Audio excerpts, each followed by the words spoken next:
Diagram corresponding to the magnetization and load characteristics of a DC shunt generator. So as per the circuit diagram, you have a DC shunt motor coupled with a DC shunt generator. So this is the table where you are going to perform the experiment. So the field terminals of the motor, that is FF. This is the armature terminal of the motor AA. Here again the armature of the generator AA and the armature of the field of the generator FF. Now this is your starter, the 3-point starter. 3-point starter is having 3 terminals L, F and A. So correspondingly you have here L, A and F. L from the line it will be given to L, and from A it will be going to the armature of the machine, that is of the motor, and from F it will be going to the field of the motor. Now these are the rheostats which will be connected. So if you see the circuit diagram, we have 2 rheostats. One rheostat connected in the field of the motor and another rheostat connected in the field of the generator. So this will be the rheostat which will be connecting to the motor field, and this is the rheostat which will be connected to the generator field.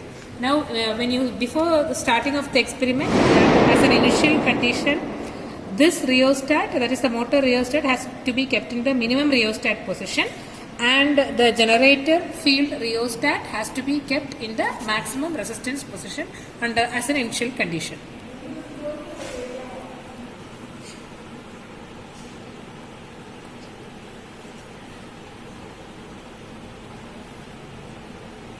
So as I told you, it's written here the precautions, that is the motor field rheostat must be kept in the minimum resistance position. Generator field rheostat should be kept in the maximum resistance position. Again, at the time of starting, the load on the generator should be kept open. This is the DPST switch which we will be using in order to switch on or connect the load. So initially when we are starting the experiment, first we will be doing the magnetization characteristics, after which we will be connecting the load by closing this DPST switch, that is double pole single throw switch. There are 4 terminals. Okay. And this is a SPST switch, that is single pole single throw switch. If you see the circuit diagram here, we have connected this SPST switch so as to measure the residual voltage correctly. So first once we run the motor, and we will be taking the first reading of the ammeter and the voltmeter which is connected across the generator with this switch open, and similarly this switch also open, so that we will get the voltage generated which is due to the residual magnetism present. And after taking the first reading, you can close this SPST switch and then adjust this field rheostat and take the different set of readings for the voltage generated and corresponding field current. And once the voltage generated reaches the rated voltage, which is 220 volt, you are supposed to close this DPST switch, thus add the load, take the readings one by one, and then plot the graph with the readings which you have done. First we will see how the connections are done on the motor side. So if you see the circuit diagram, from the positive terminal it is given to L of the starter. So this is the positive of the DC supply. It is given to L terminal of the 3-point starter. Now from the F terminal of the starter, it is given to the rheostat terminal. So if you see here, this is your F terminal of the starter, and that is given to the rheostat.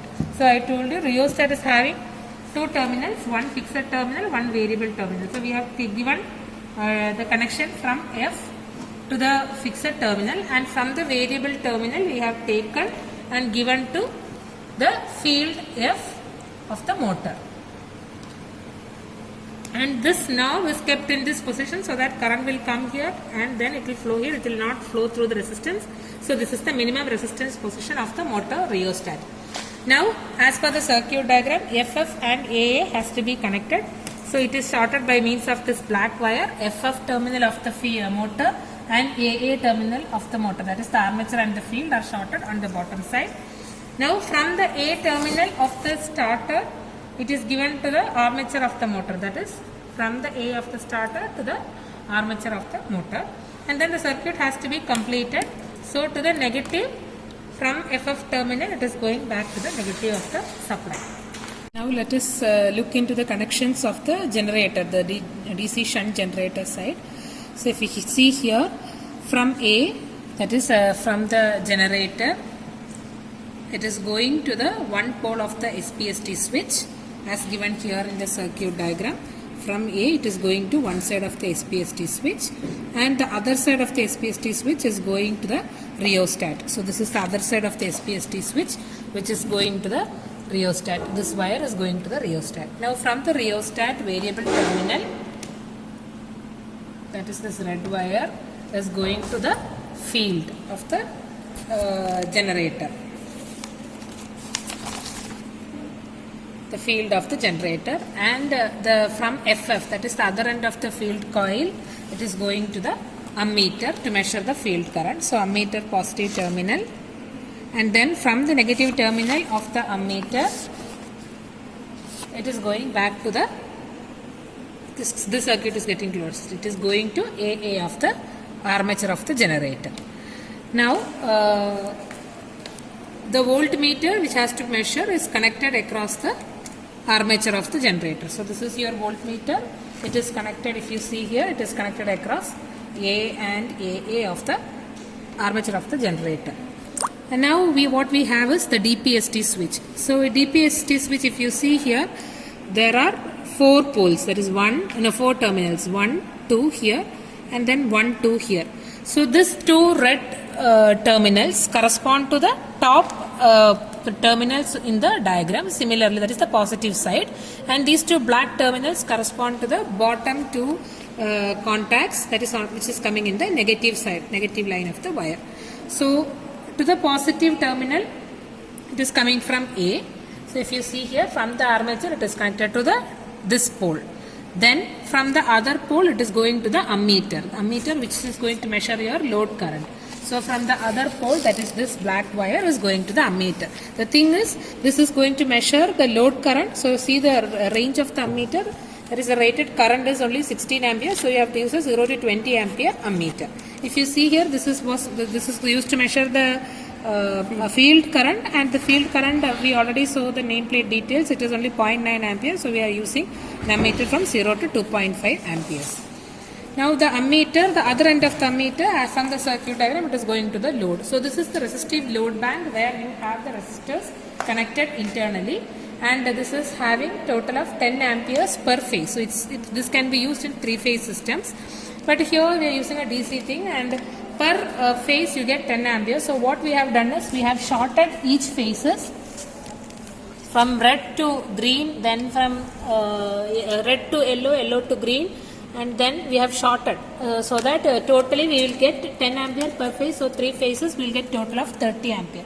So this is your red terminal, ammeter other end is going and connected to the load, and from this black it is returned, which is the return wire, which is going to your negative of the DPST switch here. And the other end of the DPST switch, that is this one in the circuit diagram, is going to back to the armature AA of the generator, so that the circuit gets closed. And this rheostat, I told you initially, it is going to be in the maximum resistance position. So you have given the connection wire here and here. So current is going to enter this terminal, and then it has to flow through the entire resistance, and then it is going to come out of this wire. So maximum resistance position is this one for the generator.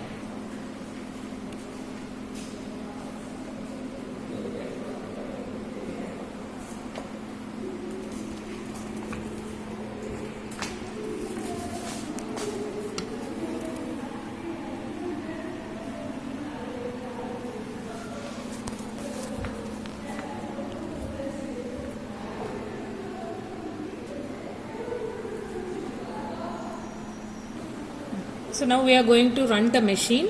So first the switch is on, made on, and now you are going to adjust the starter gradually, slowly. Change it. So if you see here, now it is the starter is knob is at the current position, and the speed which is indicated in the tachometer is 1482 rpm. Now you know the rated speed is 1500, so you are going to adjust the field rheostat of the motor have to adjust the rheostat and see the tachometer parallelly.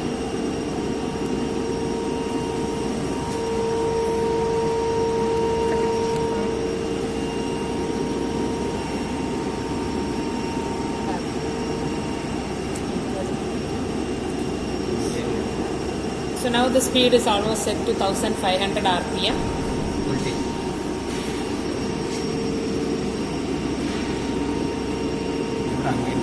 So now the motor is made to run at 1500 rpm. Now with the SPST switch open, we have to first make a note of the residual voltage, that is generated voltage before the SPST switch is closed. So it is around 10 volt. So 10 volt is the residual voltage. So after making note of this voltage for the field current 0, now we have to close the SPST switch. So once the SPST switch is closed, you can see the voltage building up. Even for this maximum rheostat position, it is showing around 135 volts with a field current of 0.25. The field current of 0.25, we are getting voltage around 135 volts from its maximum position. For each time, for smaller variations, we have to make a note of the field current as well as the generated EMF. We can see the generated EMF is now 155 and the corresponding field current is 0.3 amperes. So we have to follow this procedure till the generated EMF is 220, step by step. So now the voltage is 70 for a field current of 0.39 amperes. Adjust this in steps. 175 volts for the field current of 0.444.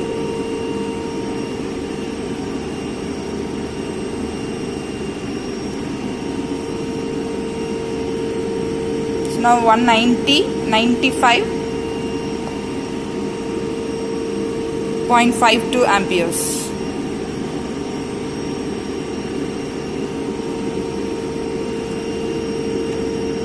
200 volts,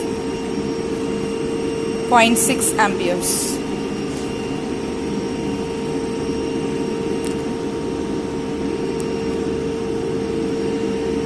220 volt, 0.74 amperes. So this is how we have to make a note of the readings, like for each field current, what is the corresponding generated EMF. So first reading is for the residual voltage with the SPST switch open. Then once the SPST switch is closed, we are getting voltage of around 135 volt for a current of 0.25 amperes.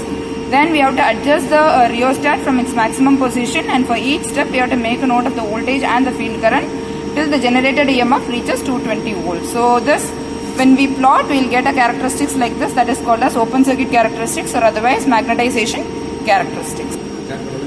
Now to perform the load test, we need to close this DPST switch. This DPST is to be closed when the generated EMF is 220 volt. Now once the switch is closed, now all the load positions you can see all are in turn off position. So that means there is no load connected at present. So first set of reading should be the no load reading. What is the EMF that is shown in the voltmeter? We have to make a note that as the terminal voltage, that is 220 volt with a field current of 0.74 with load current 0, IL 0. Now we have to apply load. So first one switch is being turned on. So now you can see this ammeter, the load current is varying. So now it is taking current around 2.6 amperes with a field current of 0.7, and we can see 215 volt as the EMF. That is the terminal voltage. Now next switch is being turned on. This load is being applied. Now the current is 0.5 amperes, 5 amperes load current. 0.68 is a field current, and the voltage is 208. Now we have to do this in steps one by one. So the next, another load is being turned on. Now we can see the current to be 7.4 amperes, and the field current is 0.66, and the terminal voltage is 200.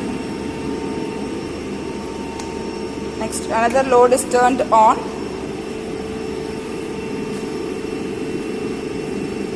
Now the current is 9.7 or 9.8. The field current is 0.64. Voltage is 200.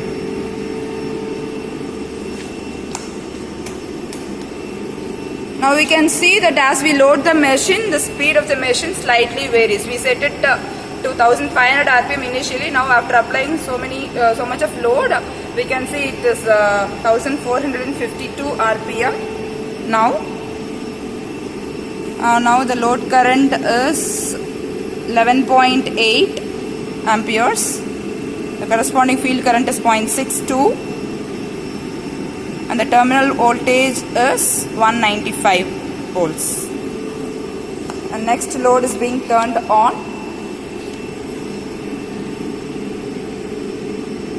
.8 amperes is the load current. 0.6 is the field current. 190 is the terminal voltage. So this is how we have to perform the load test. So we can stop with the nearing 14 amperes. We can stop. No need to load the machine till the. And these are the set of readings that we have noted down for the load test. Now after making note of all